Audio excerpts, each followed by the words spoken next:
Hi there, it's July 24th. It's Monday. So it's just evening. I'm in the alcove, underneath the alcove, not in the stairwell. The stairwell's over that way, of the building I've been sleeping in since April.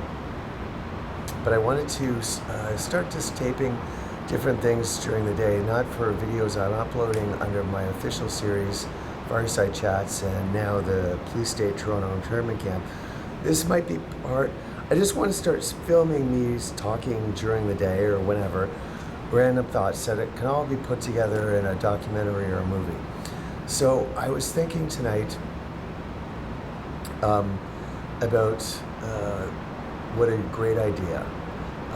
The new series. Oops. Jeez. Oop. There we go. There we go. There we go.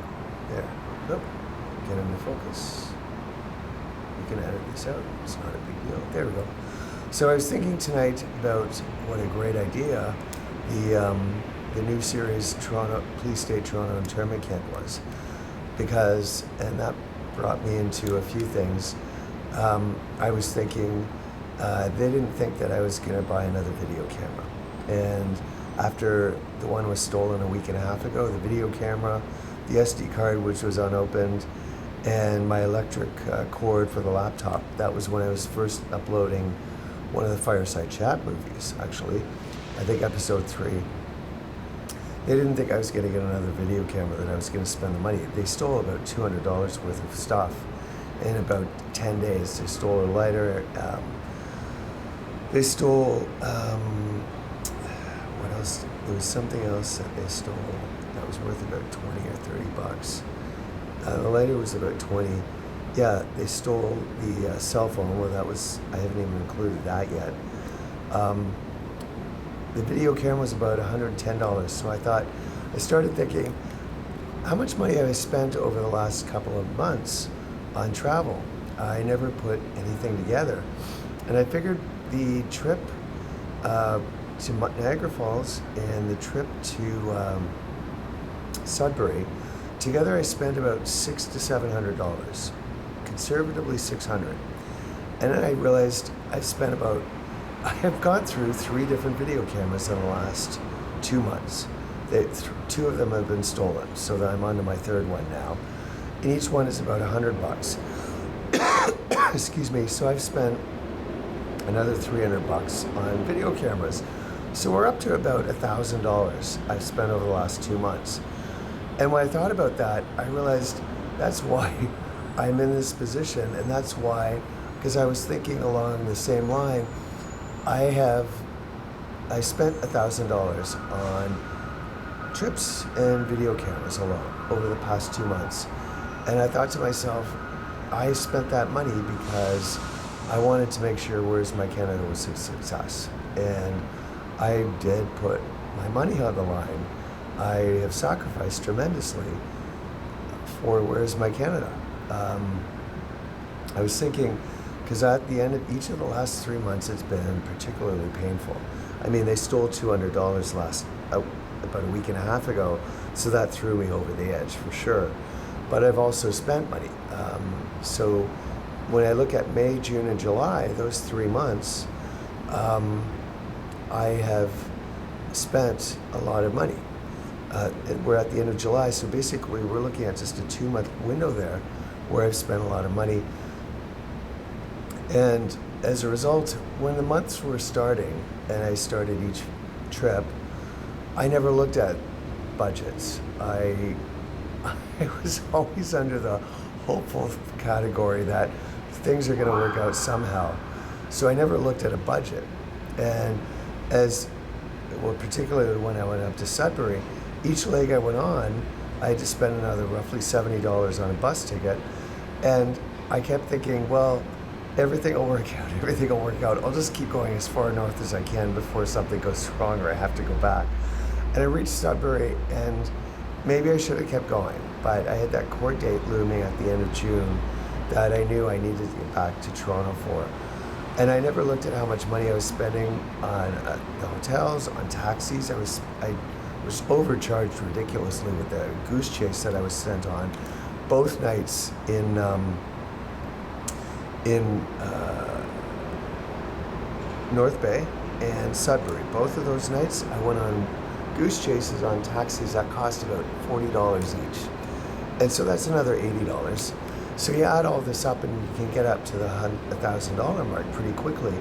But I thought about it, and as those things came along, I never looked at the money because I hate looking at money, but I didn't want to look at it because I thought if I find out how little I've got left, I'm really going to panic. So I just don't want to deal with that. I'll just leave that to some point in the future. And that's what I did. But I spent, when I say, I've really given 100% to Where's My Canada, because at the beginning of each month when I thought about the money and I didn't look at it, I thought in the back of my mind, as a result of this trip, I'm going to be sleeping outside. And even though I can't get a place, because I had the money at some points to get the Tartu at the University of Toronto residence for a week, it was $250. I had some money. Nothing was available, everything was sabotaged. But also, I've also made choices. I might be able to afford 1 or 2 nights at an Airbnb, or maybe 3, but we're looking at a course of a month, because the $300 each month and $350 gets eaten up pretty quickly. It would not have kept me out of this stairwell for the whole entire month, that's for sure. But I also made the choice that, okay, the $400 in each of these 3 pay periods, I'm willing to sacrifice that because Where's My Canada has to succeed at all costs, and I have to do what I have to do and risk my life and spend all remaining resources I have on Where's My Canada, because it's the most important thing. And we look at the trips. They have given me invaluable information, so it was money well spent. But I was thinking, oh, that's why. I mean, besides the fact on top of that, if you can imagine, another $300 to $400 is stolen from me every month.